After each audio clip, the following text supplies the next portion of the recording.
Welcome, all fellow wannabes. Welcome to the show. You are listening to the Wannabe Critic podcast. I'm one of your hosts, Gabriel Fast, and I do claim to be the Wannabe Critic. I haven't said that in a long time, gentlemen. I felt like I need to resurrect it. You know what I mean? It's been too long. I am joined by two of my partners in crime. I am joined by one, Caleb Henley, and I'm also joined by one, Rex Tucker. Caleb, how you feeling, bro? I'm good, man. I'm ready to talk about a very, very interesting movie, but yeah, I'm happy to be here. Yeah, a very interesting movie. That's one way to put it. Yeah, I'm happy to be here too. It's good to see you, Caleb. I've missed you. Rex, how you feeling, bro? Doing good. Glad to be back, joining you guys again. How long is it? It's been like 2 weeks, has it not? It's been like, yeah, 2, maybe 3. Been 2 or 3 weeks since we've the main like cast has been together. Yep. Yeah, but you know, we're missing one. I'm in honor of Mikey. I'm doing him a solid tonight. I'm drinking his favorite soda. You know, shout out to Pepsi. Mikey, this one's for you, bro. Here, listen to it. We're gonna have a sound bite for you right here. Delicious. That's for you, Mikey. We miss you. Also, Ryan Hash, God rest his soul. He couldn't make it tonight. He actually just straight up refused whenever we were telling him that we were reviewing X-Men Apocalypse or Age of Apocalypse. He just replied with just a few words whenever I was trying to get the show together for this week, and he just said, "I'll sit this one out." So you know what that means. He apparently isn't a fan, but I digress. Man, it's funny, after how much he seemed to rip into Days of Future Past last time, it's kind of, I can't even imagine what it would be like for this movie. Like, it's just like he just projectile vomits, on screen. Like, all right, Ryan, your turn. He just throws up everywhere. Like, that seems like something that might happen for whatever reason. But nonetheless, the full group isn't here. It's not a big deal because we're still going to make it work. And I want to take this opportunity to say, I'm super duper happy that you guys recorded your very first retro review without me. I know you were trying to intentionally hurt my feelings, but it didn't work. I listened to it and I didn't cry at all. Like, that didn't happen. It didn't happen at all. No, I'm happy to say that Caleb and Rex actually reviewed Jurassic Park, and that will be coming out at the end of March. It'll just be them doing the discussion. Of course, it had to get the Wannabe seal of approval because, I run the joint, I run this place. But no, it's great. It's actually, I would say it's arguably the best podcast we've had ever, potentially. So now you guys have to get your hopes up. And now, I don't know about that. You're setting us up for failure. I know, you're setting everyone's expectations way too high. That's what happens whenever you diss me. You make a diss track without me there. You cowards. No, I'm just kidding. Of joy because you mentored us. No, it was point. I've listened to it, and the whole time I was thinking, I was like, this is so good. Like, this is just straight up good podcasting. Like, you guys could literally start your own podcast feed and then I would be screwed. So there's that. We're going to get into the main topic of Age of Apocalypse here in a little bit, but we do have a little bit of news to talk about and it's not really news. We're just going to talk about the Nintendo Direct from this past week. Before we get into that, I want to know, Caleb and Rex, I want to know what you guys have been up to, how you've been the past few weeks. How's the weather been? Just give us what games you've been playing, the whole shebang. Caleb, let's start with you. Yeah, no, things have been pretty good, pretty quiet. I've been playing Civ 6 on my Switch recently. That's been pretty fun. We started up a league, Gabe, and I actually don't know who else is in this because I don't recognize everybody's phone numbers on the text thread, but it's like a PGA 2K21 tournament thing where we're all playing through a bunch of different courses each week and competing. So that the first week was this past week, and that's pretty fun because I like that game and I like golfing, and it's super, super relaxing. But yeah, that's about it. Still reading various Thrawn books, the newer Thrawn books, and I'm enjoying those. The one I'm in right now, it's him and Darth Vader teamed up, and it's funny to see how petty Darth Vader can be, because he's just super, super petty to Thrawn during the whole first part of this book, and it's kind of hilarious. That's the one I'm on too. Alliances, and you can almost like sense the Attack of the Clones Anakin in Darth Vader, in that like he's just being like a total jerk that whole book so far. It's pretty hilarious. That sounds amazing, actually. I might have to use one of my Audible. Well, here's the thing: is I've decided is whenever I want to get into a book, I'm gonna buy it. I'm gonna use my Audible credit to buy it, but I'm also gonna buy the real book and follow along because it's literally like watching a movie. It's insane. So you'll have to send me the link to that. What's it called? Legacies or something? So the one I'm reading, it's Thrawn Alliances. Alliances. And yeah, it's good. I mean, I'm reading the physical book. If you ever wanted it, I could just send it to you. But yeah, Yeah, because I can't. Yeah, definitely do because I'm still reading through Light of the Jedi, the first of the High Republic books, and I'm a very slow reader. But yeah, I would definitely be interested in that because that actually sounds super entertaining. Man, we still need to do our season 3 of Rebels. Yeah, it's been hard. It's scheduling has not been great on Wannabe Critic Productions the past 4 or 5 months. It's been very busy. Things have been heating up, and we're gonna get to it. And the best part is no one even knows what the real plan is with that yet. So, there's that. Go ahead, Caleb. Sorry. So that's a cool thing about this book. Actually, it takes place right after the events of the season 3 of Rebels. It takes place right after that. So it's kind of cool because it keeps referencing stuff that happened in the show. It's kind of cool how it works like that. I like it a lot. That's cool. So yeah, I do have a question. How does Civ 6 run on Switch? Fine. I mean, I've played Civ 6 on 4 different devices at this point, which means I'm crazy because I've played it on my computer, I've played it on my phone, and I've played it on my iPad, and of course the Switch. I like it on the Switch just because I like having an actual video game controller and not just like a touch screen or a mouse to do everything. I mean, maybe it's better to do it on an actual like desktop computer. But I mean, I like it fine. It's super easy. It's easier than doing it on my iPad. So now that you had some Actually started a game. Oh, go ahead. Sorry, I started a game of Civ 6 with some friends like beginning of this month or last month, right before I moved. That game's pretty fun. Mm-hmm. It's very addicting. Yeah, I can lose just hours at a time into that game, like very easily. Yeah, I've dabbled in various Civ games, but yeah, like there's nothing like finding that game where you just get lost in it for hours on end. Like there's a big problem with that game for me, and it's the multiplayer because the game takes so freaking long. We have literally put in probably, I want to say like 12 hours into one game, and I think we're like halfway through it. So yeah, it's a lot. I could totally believe that. I've never played multiplayer before, so I'm just missing out on that whole thing, but I don't think I could have the patience to do it because that doesn't surprise me at all. It seems like it would just take forever. Imagine to actually do it. Playing that with your dad and Zach. Oh my god. I don't know if it would be great or absolutely terrible. it would be hard because you're not going to get him to get in Discord. So literally, like whenever something bad would happen, he's just going to text you. He's like, "Why'd you freaking do that?" Or like he's just going to get mad at you. You know what I mean? And text you.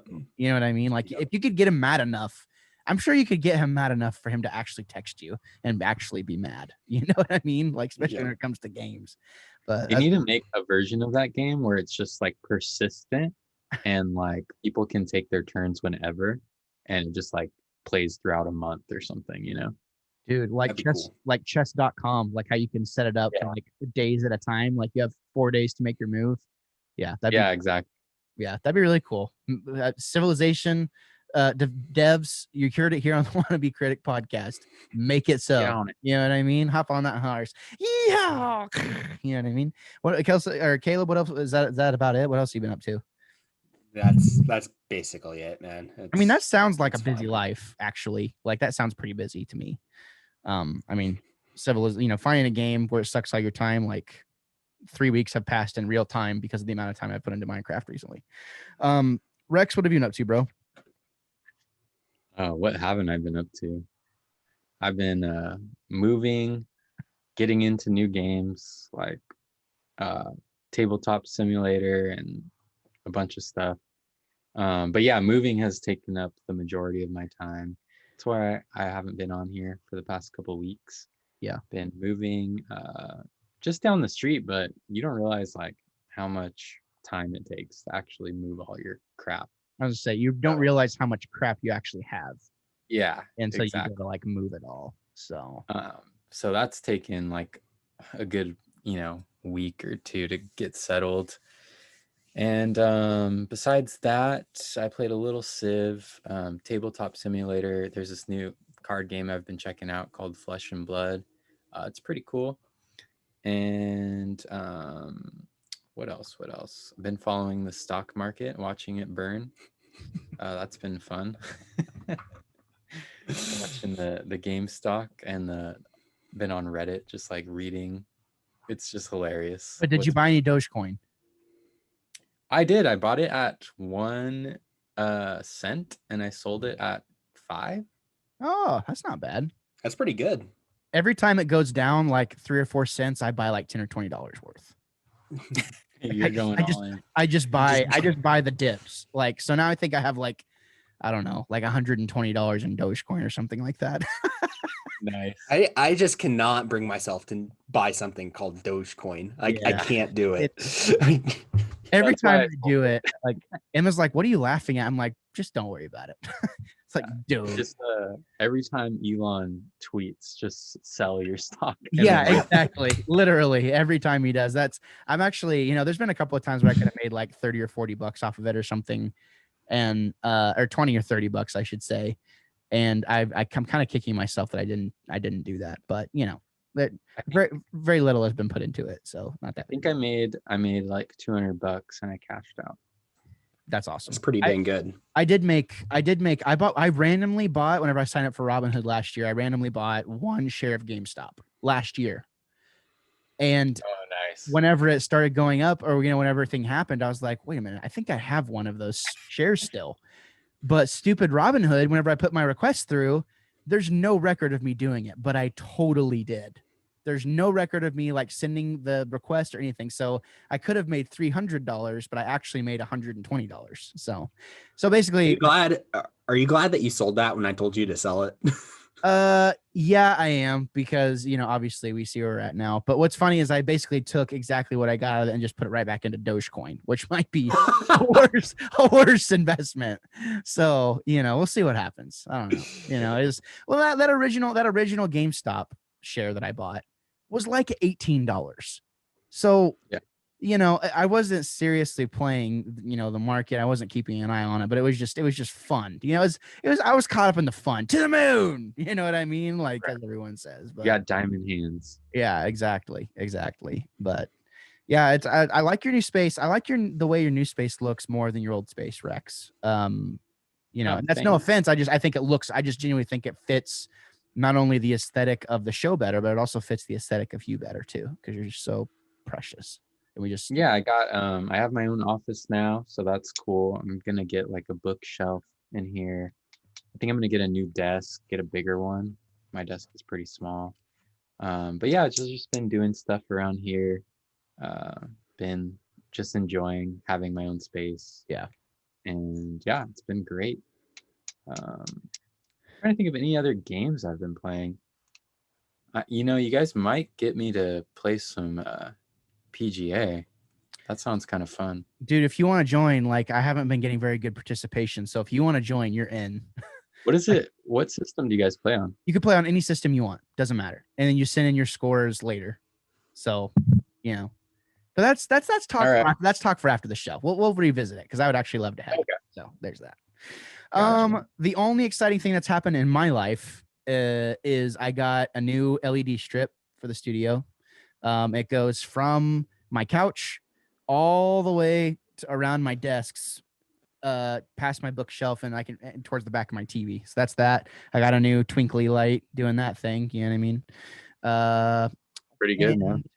Yeah, I mean, I like to have options. Sometimes I want the wannabe sign in the background. Sometimes I want this. Like it just depends on what mood I'm in. But yeah, I've actually been slowly converting my Mac setup into more of a workstation for like my actual business, and the PC has been more converted into like the content device of choice. So it's been good. It's been a hard switch just to get all the cables like in their right place, and even still it's kind of a mess, but I'm happy with it. And Minecraft has taken over my life like completely. Dude, Minecraft will do that to you. Dude, I'm obsessed. It's bad, but I mean, it's not bad because like it's intuitive and it's innovative. Like at least I'm innovating in the game. Like I'm not And you like can learn yeah, like like all the redstone stuff. You can learn yeah. how to build circuitry and all this different crap. It's just like super therapeutic. You know, I like the game so much, and I like the way the game makes me feel so much that I actually bought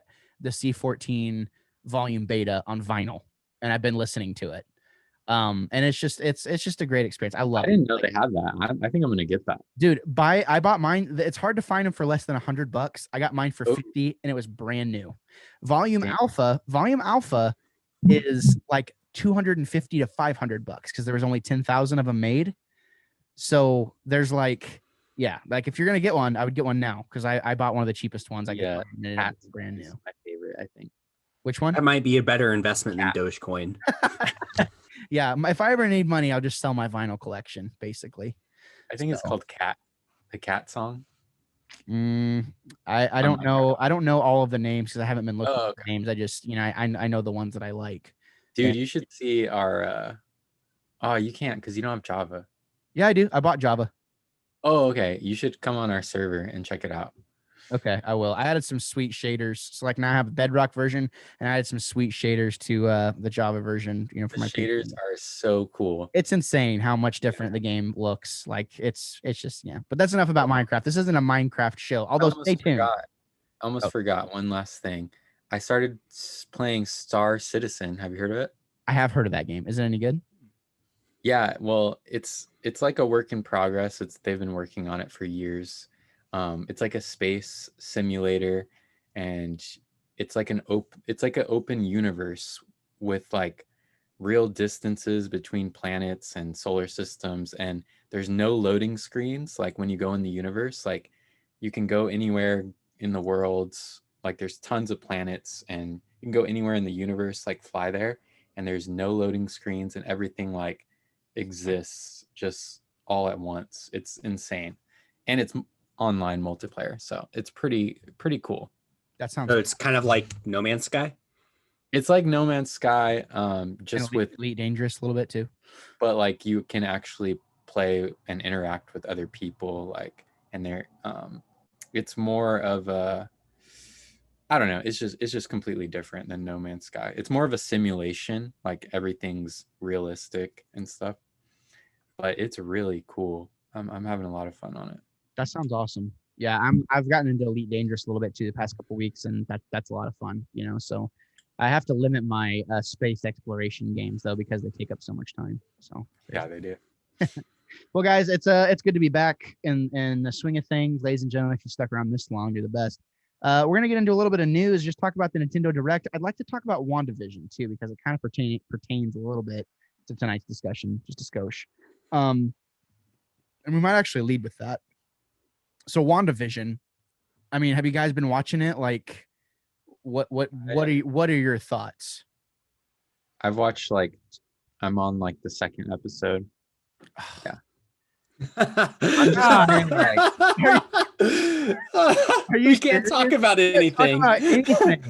Oh, hi there. Okay, let's be real for just 1 second. Nobody ever likes asking for subscribers. No one wants to ask you to click the subscribe button and to click the bell, but this is your obligatory time. If you want to subscribe to the channel, this is just your reminder to do so. I hate doing this stuff. I hate putting this at the beginning of the video, but statistically, it just makes the most sense to say it at this point because I enjoy doing YouTube. I love being a nerd. I love doing what we're doing here at Wannabe Critic Productions. And if you want to be a part of it, make sure you click the subscribe button and click the bell. You'll be notified every single time. Thank you for putting up with this. Let's get on to the content. Oh my gosh. All right. Well, any good? Like I'm dude, waiting. it's so good. Like which insanely good. Literally from episode 3 on. It's Gabe is good. Gabe is so mad because we can't talk about this one thing. God. Oh my God. Now, frick. I mean, that's amazing. I honestly don't care about the show, so like, no, I'm not. You're gonna. No, we don't. Yeah, no, we don't I'm want to spoil spoiling it for you. Like you're gonna watch it and you're gonna love it. Okay. I promise. Yeah. Like, and then you're gonna be like, frick, I wish we could have talked about that. I'm just saying I'm not big on like Vision and those characters. You will like them 100 times more episode 3 onward. And literally, Yeah. I'm go ahead, Caleb. Sorry. I was gonna say I'm not either, and it's like that was probably like one of my least favorite parts of Avengers Infinity War was how much time they spent on the two of them. But yeah, they're more likable, more interesting, I think, in this universe, and there's a lot more that's going on, especially once you get from episode 3 on. There's a lot more there than just the two of them, which is cool. Well, and what's crazy is like me and Emma went back and watched Age of Ultron, and I found myself I already liked that movie a lot. The movie, there's little things you notice and things that you kind of pick up, and it's like it makes you like that movie that much more. And I think they've designed it in such a way to where it's like now that WandaVision has come out, whenever you revisit those older movies and stuff, you're inherently going to like those characters more now because the newness is not there. It's kind of like it's got a similar effect as to whenever we watch Star Wars and we know what's going to happen in Star Wars and we know who Vader is and like what the whole story is and all that, yada, yada. But whenever you go back and you watch episode 1, 2, and 3, there's always like this weird feeling in the back of your mind of, oh, I know it's going to happen. But like you still stick around for it. Like they're starting that type of thing right now. Just even with, I think they're just testing the waters to see if it's even possible. Like, can you recreate something like that?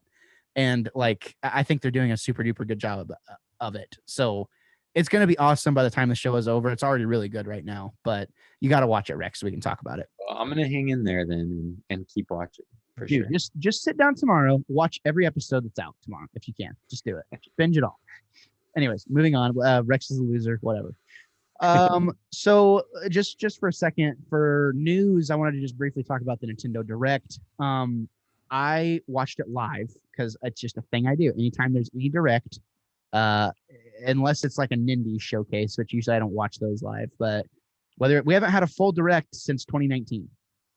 There's just been like Direct minis and little things since 2019. But we haven't had like an actual like full on hour-long Direct since 2019. And there were some mixed emotions about it for sure. But did you guys get to did either one of you get to check out anything about it, or like did you see anything that was announced really? I watched it. What did you think? I didn't really care for the Smash character at all. Yeah, I've never played Xenoblade though, so it wasn't a big deal for me. And I don't know, a lot of the games just looked whatever. Yeah, nothing super interesting other than that Star Wars game I thought looked interesting. Yeah, I personally, well, first let me ask it, Caleb, what did you see anything that like caught your fancy? Like No, the 3 things that I can remember just from scrolling through Twitter about it was Splatoon 3, the Mario Golf, and the Star Wars game. That's basically it. All that I know. Oh, and they're remaking Skyward Sword, right? Yep. Or it's like an HD version. Yep. Skyward Sword. Kind of like that was cool. Yeah. I never got to play that one. Yeah, same. So I thought like, I don't know. I think there was a lot of mixed feelings about this Direct. I think overall it was positive for me. Like Mario Golf, I've been wanting a new one for a long time. Like Toadstool Tour is legendary on GameCube. The 3DS one was pretty good, but to have like a proper Switch game and plus like if they base all you have to do is make it like Wii Golf, because you can use the Joy-Con to actually golf. So all you can do is make it more like Wii Golf. To make it be successful, all you got to do is make it more like Wii Golf and less like how Mario Tennis was on Switch, which wasn't that great. So make it to where literally our Joy-Con is like a golf club for real, and make it feel good. That's all you have to do to make this game work for me. But I'm sorry. Let me pull that back a little bit. I already know I'm gonna like the game. It's Mario Golf. I already know I'm gonna like it. Like there's gonna be a level of enjoyment. But what will make it like incredible is if you give us the same feeling that we have whenever we would play Wii Golf. That will make the game amazing, in my opinion. Yeah, it looks cool. Yeah, so I'm super excited for that. The dodgeball game, dude, like that looks amazing, which, we were actually talking about maybe potentially playing some of that this weekend if you guys are available, because we got beta codes for it. So we'll see. But I don't know. I'm super excited for that one. I don't know. There was a lot there that I was interested in. but you know, the big three for me were definitely Zelda, Splatoon, and freaking Mario Golf. I think there's a lot of niche games in there too, mixed in that Yeah, they're totally. not for everyone, but you Yeah. know, they had a lot of variety. I thought that was cool. Yeah, I mean, they showed off like 70 games or something like that. Like they showed off a ton of games. So Oh wow. yeah, I mean, it was a lot. I don't know, 70 might be a stretch, but it felt like a lot of games all at once. So, but that was pretty cool. So Are you a Xenoblade fan?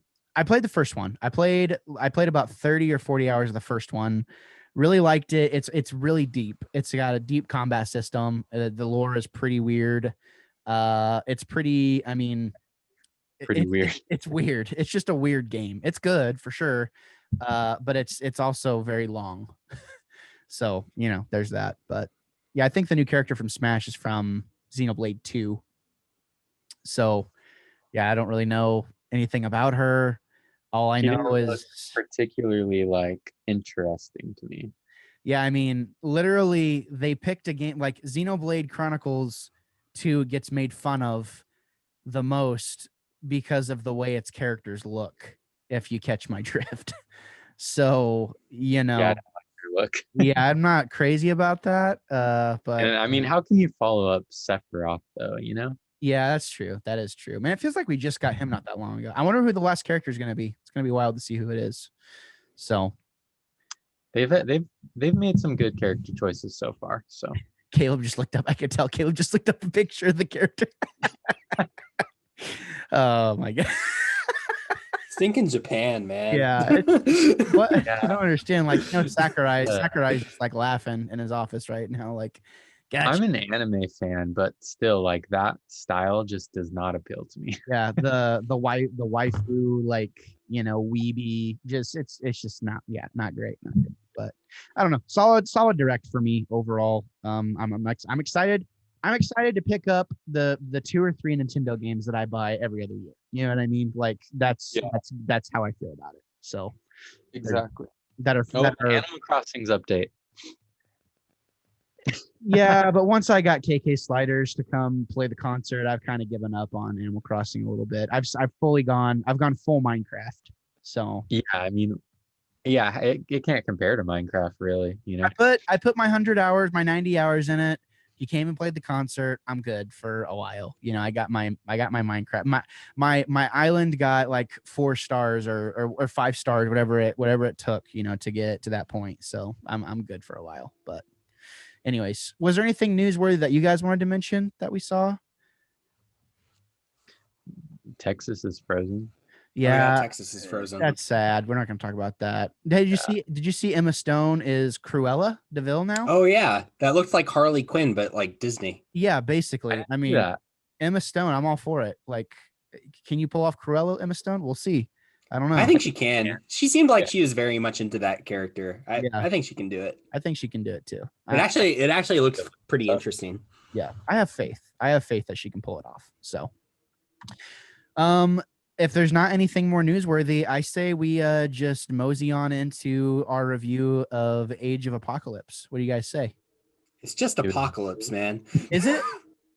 Yes. It's just Apocalypse. X-Men Apocalypse? I thought it was Age of Apocalypse for some reason. I think that's what it was in the comics, Age of Apocalypse. I got to check. Yeah. I feel like that's what it is. Let me see. I think you're right, but then you're also combining it with Age of Ultron. And yeah. There's characters that are in both of those movies. Like it's all very confusing. Yeah, Age of Apocalypse was in fact a comic run. So I just got my lore mixed up. Not that big of a deal. God. We can just talk about it. We just talk about a good movie. Yeah. Oh God. Oh my God. Before we get started, I just want to give a quick shout out. Guys, I'm feeling nice and warm tonight, just so you know. And it's only because I got my Super Nintendo hoodie on from Pop Cult. You know, you can get the exact same one. It's in the store. We got codes if you want to get 30% off your order. I mean, it's a good deal. You got to go check it out, just so you know. I might need that sweatshirt. That looks pretty fly. It's pretty comfy, and it's got like a controller grid on the background. Like here, I'll model for you. Here we go. On the catwalk. See that? Dang, that's pretty dope. Cool. So That was my first console ever. Yeah, I mean, I think that's like the besides the Sega Dreamcast, that's like the earliest memories I have of playing a console is probably Super Fighter 2, Super Mario World. Super Metroid, the greatest Super Nintendo game. No cap, just saying. I never played that one. Well, this is awkward now. I thought we were friends, Rex. Well, No, I'm it's just, okay. You guys both have me beat. I've never played a Super Nintendo, so it's okay. You've never played a Super Nintendo? Yeah, He's the a first baby. console, He's a the first baby. console that we had was a a 64. Still admirable. Still, Yeah. I get a little yawny sometimes. Great Still console. admirable. Yeah, great console. I mean, it had GoldenEye. You had Stinking Banjo-Kazooie. I mean, I wasn't Three. playing GoldenEye when I was 4 years old, but yeah. Did you play Well, Banjo-Kazooie? No, I remember playing like Madden against my dad on a Nintendo 64, which is really weird to think about now. Like, it's kind of hilarious. that is kind of funny to think about now. Daryl playing in 64. He probably loved it too. I'll never get that image out of my head whenever we were playing Smash Bros. At I think it was your like it was the week of your wedding, and we were playing. Oh, yeah. And he was getting so into it. It was so funny. He was Yeah. playing like Duck Hunt, right? Yeah. Oh no, he was playing Mega Knight or whatever. Yeah, What's his Meta name? Knight. Meta Knight. Meta Knight, yeah. He was playing Meta Knight and just like destroying all of us, and he'd never even like played before. It was Oh, ridiculous. Everyone knows Meta Knight, man. All you got to do is press buttons and you win. So there's that. It All right, was guys. fun. Let's get into this review for real this time. X-Men Apocalypse, not Age of Apocalypse, as I've been saying this whole freaking time. Kind of like whenever I kept calling Cal Kestis. I kept calling him Cal Estes. Do you remember that? Yes. And you guys let me say that for weeks. You let me freaking say that over and over and over again. God, I hate you both. So Look at just Caleb's smug look. just for you guys' churlish insubordination, who wants to give the recap of what this movie is even about? Go ahead, Caleb. You're probably the best here at that, anyways. Okay. So there's this guy back in ancient Egypt, and he's like the first ever mutant. And oh god. Okay, go ahead, Rex. I thought I was watching The Mummy when I first started the movie up. I was like, Dude, did I definitely click the had- right movie? Yes, dude. Yeah. I totally felt the same way. So, okay. Yeah, no, it's so true. But anyways, so there's this guy, he's like the ruler of ancient Egypt. And basically he's like the first mutant ever. And he has all these mutant friends that are helping him out. And basically he's trying to become the most powerful mutant because one of his abilities is that he can basically transfer his consciousness from himself to another mutant and then take that mutant's abilities. And while they're in the process of doing that, a bunch of his people rebel against him without him knowing it, and they trap him at the bottom of a pyramid for like thousands of years. He gets woken up and basically starts like, hey, I'm going to take over this world and, get rid of all the humans because that's what I do because I'm a mutant for whatever reason and I'm a bad guy. And then he's trying to gather together his 4 horsemen, which are just other mutants. Some are powerful, some are not quite as powerful. And then the X-Men are kind of there to stop him, but they aren't really the X-Men yet because even after 3 of these rebooted movies, we still don't have an actual X-Men team because they won't just commit to it for whatever dumb reason. And yeah, and then you get a climactic battle at the end. I'm sorry, that was a really sloppy summary of this. No, that stupid was movie, great. but like that's kind of the whole movie. But there's a lot of other just ridiculous things in there that they just put in there for content. You know what hurts the most about this movie for me? I'm sorry, Rex. Wait. Okay, hold on. We're gonna press pause. Does anyone like this movie here? No, it was like pulling teeth trying to watch it for me. It is so bad. It's rough because I want to like every single movie that I watch, and like I want to enjoy it. And I think we know this about me is like even after like the dumbest movie, I can still try to like defend it. I feel like that's become my role on this podcast is like I'm the defender of dumb movies. But it was rough. It was really, really rough. Okay. before we tear it to shreds, can we talk about at least good things that we liked about it? Magneto. There is some cool stuff there for sure. Like, Yeah. there's definitely cool stuff there in my opinion. Like, Rex, why don't you kick us off on that one? No, I was just thinking, like, I really liked some things in the movie. Like, I still kind of like Magneto and his storyline and everything that goes on with him. And I don't know if it's just like it's not even like an acting thing because there's such good actors in this movie. And they like when they're on, like when their parts come up, like they're on. It's just the way the story is put together and the scenes. I don't know. It's just like a mess. It felt like a mess to me, and I felt lost, and I felt just sorry, I'm getting off track from good things. Yeah, what else? Magneto and Jean. No, Jean is not one of the things you liked in this movie. Don't lie to us. Is it really? No, I mean I like the actress, like Sophie Turner. Yeah. Okay. And yeah, Mystique, she was good. What did Mystique even do in this movie? Because I do not even remember her doing anything. We're gonna get into that later. Holy freaking crap! Like, yeah. Okay. Oh, Olivia Munn was also in it, and she was kind of, I don't know, she had kind of like a pointless role too. Yeah. Okay. But is there anything good other than Magneto? No. I'm sorry. No, there's not. Okay. I can't. Yeah, the actors and the actresses. Yeah. Okay. All right. I'll take it. Go ahead, Caleb. Like, we can't wait. Go ahead, Caleb. So after laying in bed for about an hour after watching this movie, trying to think of good things about the movie to kind of come up with and talk about, I was able to come up with 3 things that I like.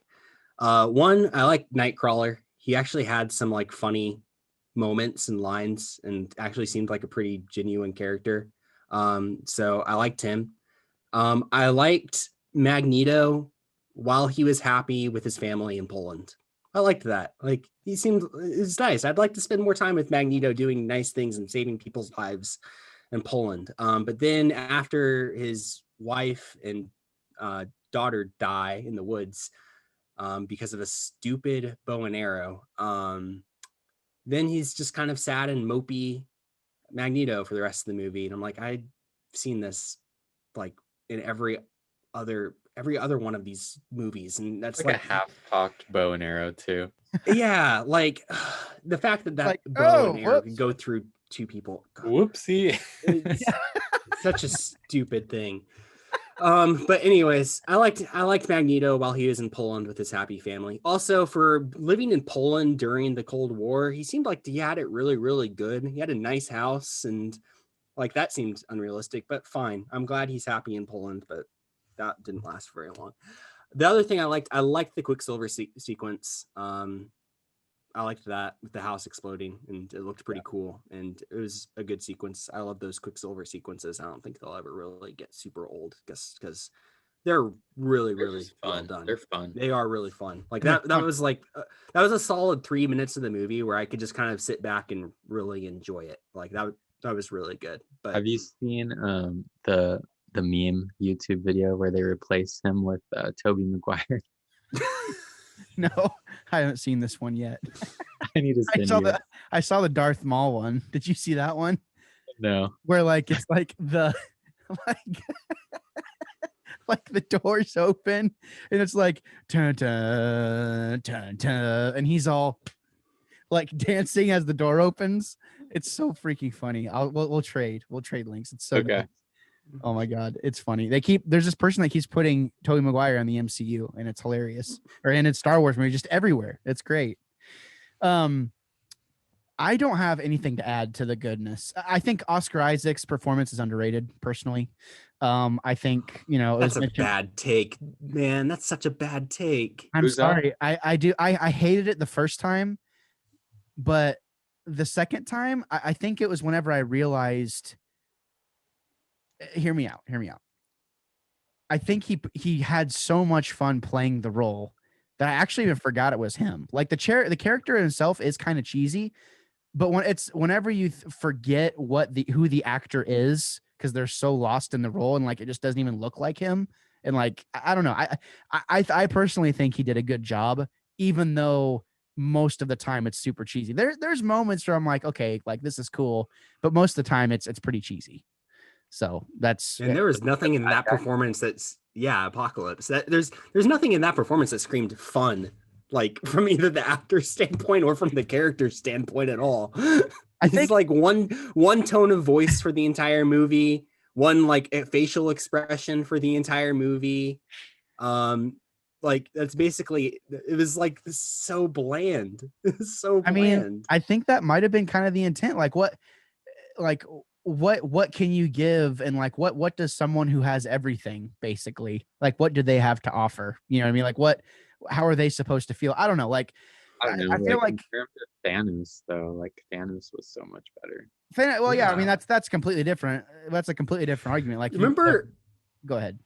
you remember in Days of Future Past, remember how we talked about how the oh geez, the stupid robots, the Sentinels, how they were kind of like this overwhelming force, and you knew that the X-Men were going to lose, and you had this sense of dread around those characters, you know, because you just knew that they couldn't defeat them. Yeah. I feel like they probably wanted that same feeling with Apocalypse because he's Apocalypse, but you never really have that with him. Like there's not that sense of dread with him, like at all. It's just like he's just such a bland character. It's just I don't know. There's just nothing there. I just felt scared, like personally. Like I felt like it did kind of remind me of the Mummy a little bit, like Emotep from the Mummy. Like he has all these weird powers and all these strange things he can do.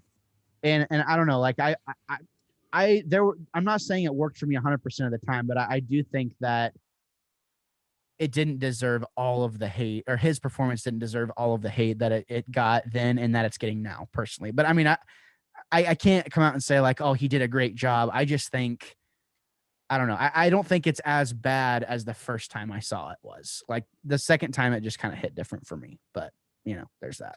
I don't know if there is even a way to play that part any better, you know? That's kind of how I feel. Like, I don't know. And that might be kind of what I'm getting at, and that it's not his fault. The performance was good. The direction was bad. Like and I think that's what stings the most, is that this is Bryan Singer. Like this is the guy who gave us X-Men Days of Future Past. This is the guy who gave us like a couple of really good X-Men movies, or pretty good X-Men movies. So I don't know. 1 and 2. Yeah, I mean 1 and 2, like those were good movies in our wannabes honest opinions. So like I don't know, like there are certain moments where I think Oscar Isaac really shines through as Apocalypse, but the overall direction for his character was just not good through the entire thing. And for the rest of I think this is a time where everyone's trying to be like the MCU, and I think that this movie horribly suffers from that. It's like, oh yeah, big whoop, I can do that too. Like the MCU wouldn't be here without my movies, right? You know, I feel like there could be kind of that moxie in the air about it, and it doesn't work here. You have too many characters that we don't care about. How did we somehow replicate Cyclops still sucking? Like why couldn't we make Cyclops and that's, I even like that actor, and you made him suck. Like yes, I thought the same thing. God, I mean, you know, there's just so much directionally wrong with this movie. And the stupid thing is, this is what's stupid. You have all the talent in the world to make a dope X-Men movie, like for real. And that is 1000% director's failure. That is not like, go ahead, Rex. I'm just thinking, like, yes, you have all of that, you know, raw talent, but with so many characters, you know, maybe it was just tough, like making them pop out because there's just so many of them. Yeah. And maybe it was totally just a storyboard problem, you know? Totally. Well, you know what? I mean, I think the biggest thing too might be we have no Wolverine. Wolverine's not, I mean, he's in it, but he's not really in it. You know what I mean? Like, go ahead, Caleb. Yeah, but they've shown in the past that they can still make a good movie without Wolverine. I mean, X-Men First Class doesn't have Wolverine in it, and it's still a perfectly watchable, good, enjoyable movie.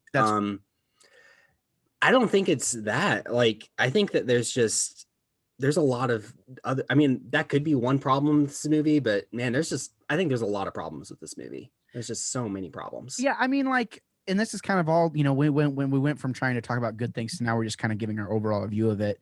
You can't have 4 or 5 characters that people barely care about as bad guys, and then also another 4 or 5 characters that people are supposed to care about but don't really as good guys.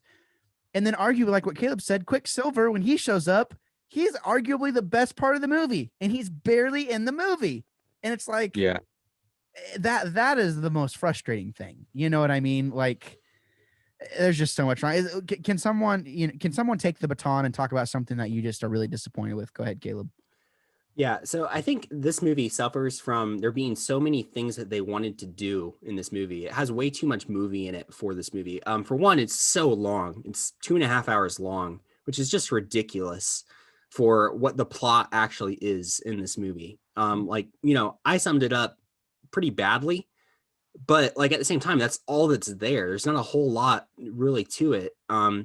The apocalypse never really even goes outside of Egypt other than to teleport around and grab other mutants, but like it's such a weird thing. And then everything that's in between the final scene where he's trying to recreate his empire in Egypt, and the beginning where he's in Egypt and gets trapped, like everything in there you could just kind of take out, and I don't think it would super matter. There's a lot of characters in here that just aren't doing anything meaningful. Like Mystique, for example, doesn't really do anything for the entire movie. Like nothing. She transforms into a different person besides like her go-to Jennifer Lawrence, costume, whatever. Twice. She does it when she first rescues Nightcrawler, and she does it when she tries to kill Apocalypse. That's it. That's her whole like power is transforming. She does it twice in this movie. It's just she's such a badly used character, and then they try to kind of shoehorn it in at the end that she's supposed to be the motivating force behind this, and behind all of the other mutants, and supposed to be their motivation. And it's just like you could have done so much more with her, and she's one of your biggest name actresses that you have in the movie, or actors in the movie, and you just do nothing. That whole part where they get captured by Stryker and go to Alkali Lake and free Wolverine and all this stuff, you could have taken that out of the movie. It just kind of clogs it down and gives you one good scene where Wolverine is just brutalizing these guys, but that's like a scene out of a different movie. Yeah, it doesn't even fit with the tone of this movie at all, and it's so out of place. It's drags it out for an extra 30 minutes when it didn't have to. And I just think this movie just does that over and over and over again. And even Apocalypse, like his whole plan, or just his whole character, they never explain what his powers or abilities are, other than him being able to enhance the abilities of other mutants. And he only makes one actually like decent choice for one of his horsemen in Magneto. All the other ones, it's like, okay, you got Angel, who can fly, but that's kind of it. You have, Psylocke, who I guess can help you find other mutants, is her biggest ability, but why not just take Caliban at that point? Yeah. Like Caliban's actually one of his 4 horsemen in the comics. Why don't you just take him? Yeah. Wouldn't he be more useful? And who's the other one? Storm? Storm is not good. Not great. Not good in this movie at all. So bad. And it's just all of those things just make this movie such just it's a drag. Irritating. It's irritating and it's a drag. And it's one of those things too, like, especially like, it's funny you mentioned the Alkali Lake thing, because I'm like, wait a minute. Haven't we spent 2 movies here before? Like, weren't we here in X-Men 2 and then we came back here in X-Men 3? Why are we here again? Like, why are you, Bryan Singer, why are you doing this again? Like, why are you trying to shove this down our throats? Like, no one wants this. Like, there's so much do not want in this movie. Go ahead. And that probably, that whole sequence had probably one of the most cringeworthy scenes to me, where you had Logan or Wolverine or whatever, where looks like he's about 50 years old, having this romantic moment with Sophie Turner's Jean Grey, who's like 20 years old. Yeah, she's like 18. And I get it that Wolverine is like well over 100 years old during like the first couple X-Men movies, and he's way older than Jean Grey, even in those, and he's trying to like hit on her or whatever. I get that the age is different, but it just looks weird. Like he looks so old in that moment with the helmet on and all of that stuff. It just looks so weird and it's so awkward and cringy and just like, ugh. It just makes you squirm. It's so unnecessary. I remember being in the theater with Mikey when we went and saw this back in 2016. And whenever that happens, I just look over at Mikey and Mikey's all, ugh. Like he had like just a face of disdain. Yeah, everything Caleb's saying is, I mean, he's hitting it on the head. It's so bad. I mean, God, how hard is it? How freaky? You have $178 million to make this movie. It made, oh my God. It made $500 million. It made over $500 million, which is crazy to me. And what's even worse is, gentlemen, I mean, do we want to say anything else negative about this movie? I mean, I feel like we could go on and on and on. Go ahead. Yeah, I have a few things. Yeah, I want to hear what Rex has to say. First of all, the cringiest moment for me was when he goes up to the TV set and he's like, he like looks at him. He's all learning. I forgot about that. He's like learning. Yeah. Like what? Whenever he touches the TV screen, absorbs like all the information known to mankind through the TV set. Yeah. Holy crap. I have like 2 or 3 big problems with this movie. And number one is I think the bad guy is played out. The Egyptian, the whole thing, like mummy thing is totally played out in a lot of different movies for me. And I don't know if I feel like I've just seen it a lot, you know, that type of bad guy. And you don't even get much explanation about him. And, you know, maybe that's, you know, in the comic books, I don't know, but still, like, the other issue I have is like when you're watching a movie like this or any movie, like I want to be taken on a journey, and I don't feel like you get that with the characters. So for instance, if you compare this to like Infinity War and Endgame, like you have a bunch of characters that you care about, right? That all have these individual movies, and you've kind of developed like different relationships, like while watching their movies. And then you get this big moment where all this stuff is happening and it's like really epic.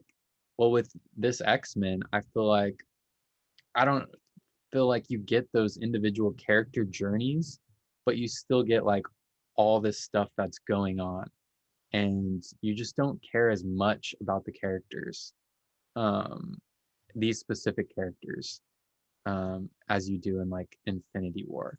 And I feel like that was a big problem with the movie for me, is just I just cared less about everything that was going on. And I don't think it's because, like, you could say, oh, you're just not an X-Men fan, but I don't think it's even that. It's like the characters specifically, you know, you don't feel as attached to them. Yeah, and arguably this is one of the big like Infinity War moments of the X-Men universe. You know, this is supposed to be like the big bad, but instead they gave us one of the big bads so fast, like no buildup or hype buildup whatsoever, you know. And I just remember the marketing being really screwy for this movie too. Like I remember some verbiage kind of being changed. Like they presented the movie to be one way, and then they kind of actually ended up changing a little bit of the verbiage for some specific scenes. I remember the marketing just kind of being a train wreck in a lot of ways. So I don't know, like that could have set people's expectations up for a little bit of failure as well. I don't know anyone who likes this movie. Do you guys? I mean, do you know anyone who actually enjoys this movie? Please let us know. If you enjoy this movie, please email us or tweet at us. I was fully prepared for Mikey to enjoy this movie. Like if Mikey would have come and close, you'd be like, I liked it personally. Like that would have been Mikey tonight. God, no, he's like an old smoking woman. Is that his voice? Yeah, like Wazowski. No, just kidding, Mikey. We love you. Yeah, I just I'll tell you. Are we done crapping on this movie? We said like our 3 nice things about it. Are we done crapping about it? Does anyone have anything else they want to say? I think that's it. And a lot of these X-Men movies for me, the plot doesn't get me as much. Like it doesn't feel as unique to me for some reason. But I feel that way with multiple X-Men movies. But there was other things about the other movies that kind of carried them. Yeah. Yeah. I mean, I'll just, Rex kind of already mentioned this, but yeah, I really don't like what they did with with Apocalypse. I mean, his character is just so bad, and they try to really kind of build him into this this awesome character by saying like, well, he's like, all these different cultures have built like their all their theologies off of him and all this stuff, but they just they don't drive the point home with that as much as they should. Like it's just very vague in the way that they do it all. And it's like, if you're going to try to build a backstory like that and build up a character, you have to commit fully to it. And they didn't do that. Like, and it comes off and it's just awkward and weird.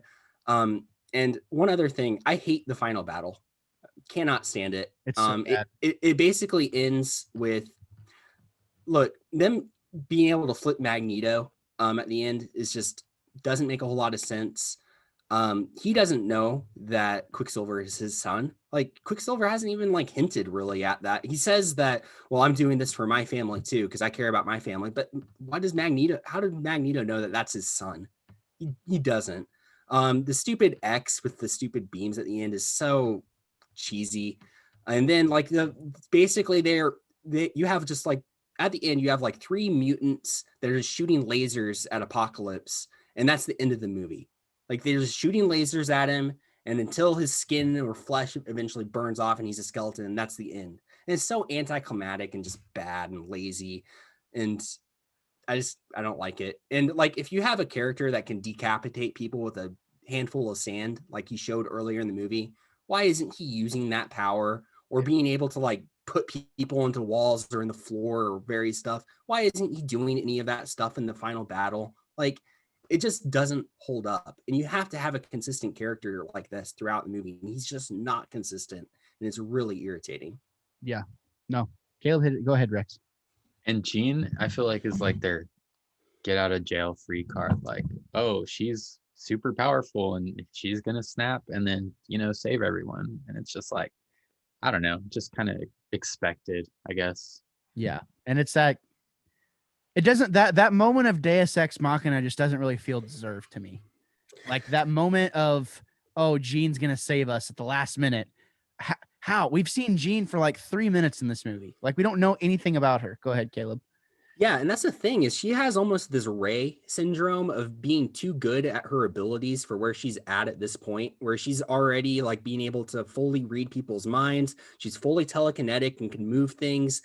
So she's already way more advanced than she was in either X1 or X2. She's way more advanced than that. She's way more in control of her abilities. And you've seen absolutely the whole mansion.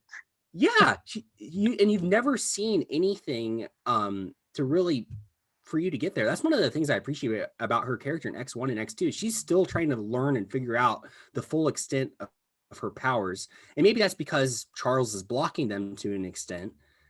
But at this, it just doesn't make any sense. And I hate that at the end too, they're, get out of jail free card too. Not only is Jean, but them just telling all those mutants, just don't hold back any of your powers, just let it loose, lose control, whatever. It's so played out. You would much rather be able to see these people master their powers and come and learn and then use that to be able to actually succeed in this battle than just going out of control and then that somehow magically winning. It doesn't make any sense. And it's just, again, it's another lazy thing with this movie. It's just kind of, it's irritating. There's 12 plots, 12 different things going on in this movie. I don't know. I think about if the construction worker was supposed to go to work, and he has 12 things he has to get done, to complete the project. It's he just adds 1 or 2 things to each of those elements and then calls the job done. Literally, it's I kind of see where you're trying to go with that, but this doesn't no, this doesn't work. This doesn't pass. And I don't know, like one of the most potential cool moments in the entire movie for me that was ruined. We're seeing Apocalypse like straight up body these people throughout the entire movie. And I would say we probably think of on screen as Professor X being like the guy. Like he's the guy with like the strongest, he's the guy that has the power. Like, don't mess with him. So like that part whenever he like mind tricks Apocalypse and he's like, "You're in my house now." Like, and like they start going after it. And like he projects the idea of the mansion. Like I thought that was going to last longer before Apocalypse just shows up and like continues to body him throughout the entire movie. Like that could have been so cool. And like, you could have made that play into the final moment, but no, you ruined it. Like it just, I don't know. There's just, I hated that. It seemed like one of the writers watched an episode of Sherlock and then was like, well, I guess we got to do a mind palace thing now. Like, that was frustrating too. Like, it could have been cool though. That's what's even more frustrating is if you're going to do it, like it's already bad at that point. At least have another Quicksilver-esque moment like that. It's like, oh, Charles, that's the one thing Charles is good at is like telekinesis and like, you know, doing his thing. And you're telling me he's not even that good at it? What the flip, Kip? Go ahead, Rex. Like, all I want to say to this movie is like, to this director or whatever, is just maybe just like split this movie into two and then make me care. And then you have two good movies. Yeah, and $1 billion probably, literally. Yeah. Like, God. Exactly. Okay, let's quit dumping on it, or else it's gonna put me in a bad mood for the rest of the evening. But I will say before we go into our rating, if you guys didn't like this movie, wait till we get to Dark Phoenix. Holy schmoly! I can't wait to talk about that yet. Can't wait to talk about that one. It's gonna be so great. Okay, let's rate this bad boy and get the heck out of here. Caleb, final thoughts and rating. Like I said, I wanted to like this movie. I go into just about every movie wanting to like it. And again, I feel like I'm the defender of dumb movies on this podcast to a certain extent. But man, it has so many problems and it's so long and drawn out. And there's so much movie in this movie and none of it really makes any sense at all. It's a 4. Just not good. Like really, really not good. So, and that makes me really scared for watching Dark Phoenix next. Yeah, man. Okay, Rex.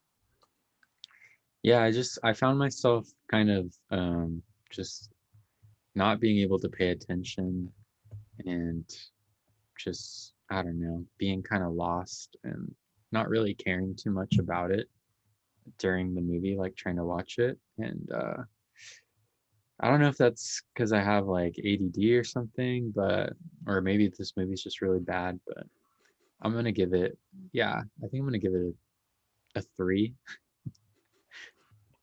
It's like a 3. Yeah. Here's the thing.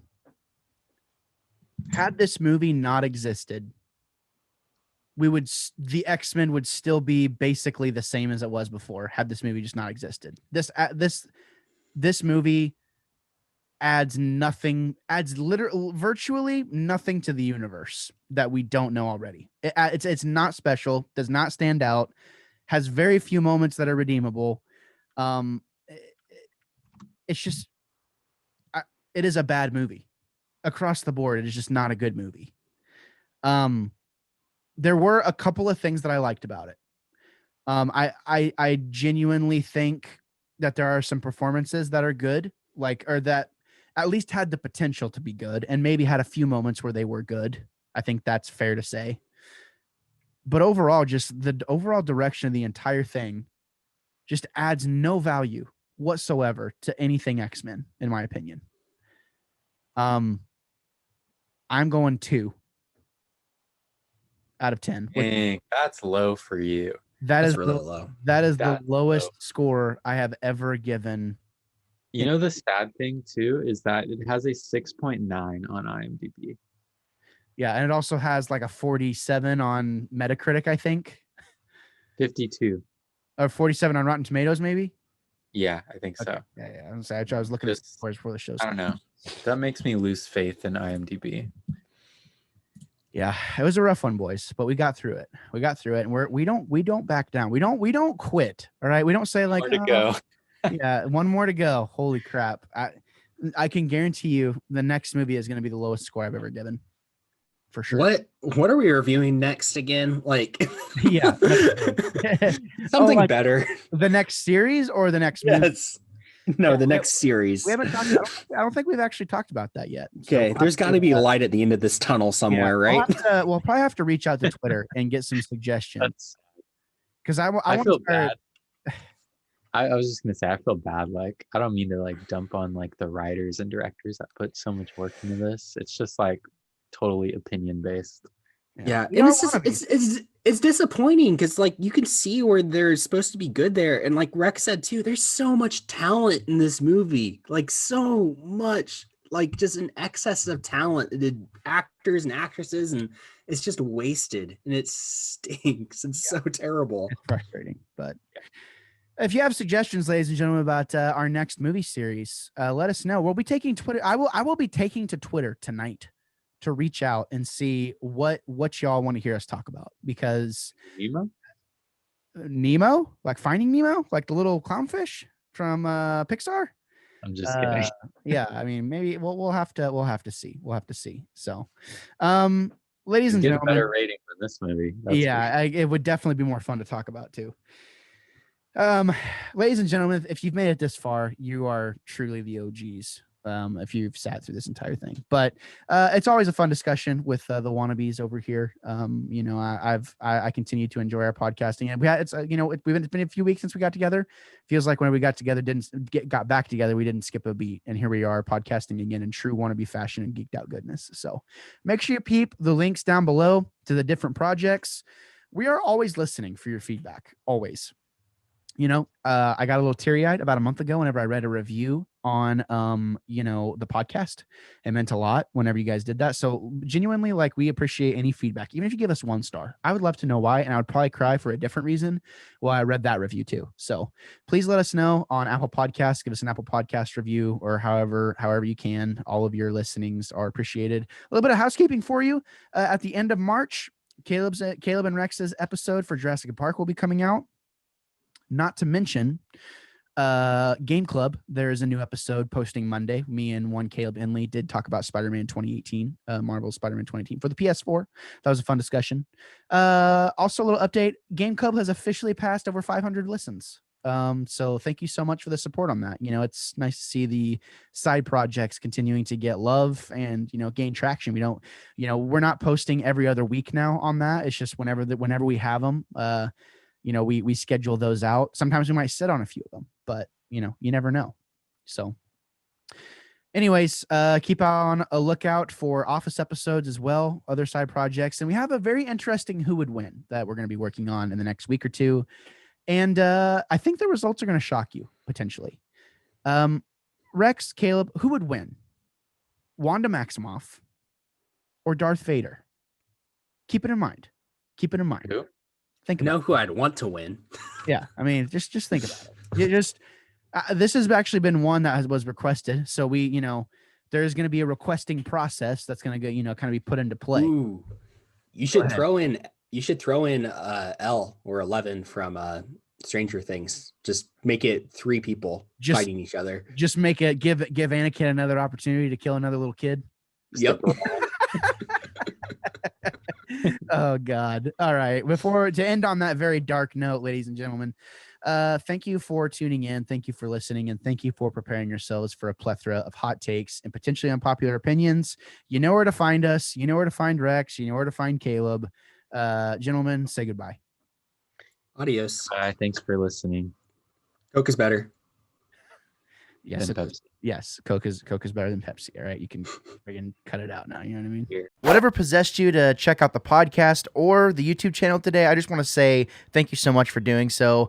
If this is your first time here, I would appreciate it. If you would consider subscribing. As you can tell, it's not just me here anymore. I mean, I do stuff by myself, but the podcast is going to reside here from now on. In video form. So if you want to see more content, if you want to be notified, every time we post something, whether it be a clip, a podcast, a review, an interview, whatever it may be, if it's gaming stuff, make sure you click that bell and hit the subscribe button, and we will see you next time. Thanks for sticking around, and thank you for preparing yourselves for a plethora of hot takes and potentially unpopular opinions. I'm Gabriel Fast. I will always be the wannabe critic.